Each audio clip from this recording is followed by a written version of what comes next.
કેટલા ટકા આવ્યા? ટકા તો 91 આસપાસ આવી ગયા, પણ હું ખુશ છું, વધારે ખુશ છું. શું બનવા માંગો છો? હજી નક્કી નથી થયું, પણ કંઈક સારું જ બનીશ. કેટલા ટકા આયા? ટકા તો 35 આસપાસ આવી ગયા છે, પણ હું ખુશ છું, જાજ ખૂબ જ ખુશ છું.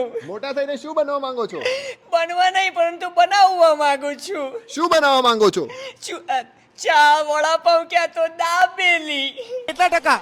93.57. કેટલા ટકા આયા? 33.57. શું બનવા માંગો છો? Food blogger. કેવી મહેનત કરી તમે? વર્ષ દરમિયાન અમે કંઈ મહેનત કરી જ નથી. મારા મિત્રોનો સૌથી મોટો ફાળો છે કે મને વાંચવા જ નથી દીધો. રાતના રખડાવતા હતા, મને કંઈ મહેનત નહીં કરવા દીધી. એ લોકો પાસ થઈ ગયા, મેં અટવાઈ ગયો. એ લોકોને જેલમાં ગાલો તમે એમ કેમ? મેં તો એ ભાઈ, તમે ફૂડ બ્લોગર બનવા માંગો છો? હા, તો મારી દુકાને આવશો? મેં એ જ તો કેમ, હું આવા જ ને શું કરવા રડે તું? પ્લીઝ આવજો, પ્લીઝ. છાની રહી જા, છાનો રહી જા. દેશનું ભવિષ્ય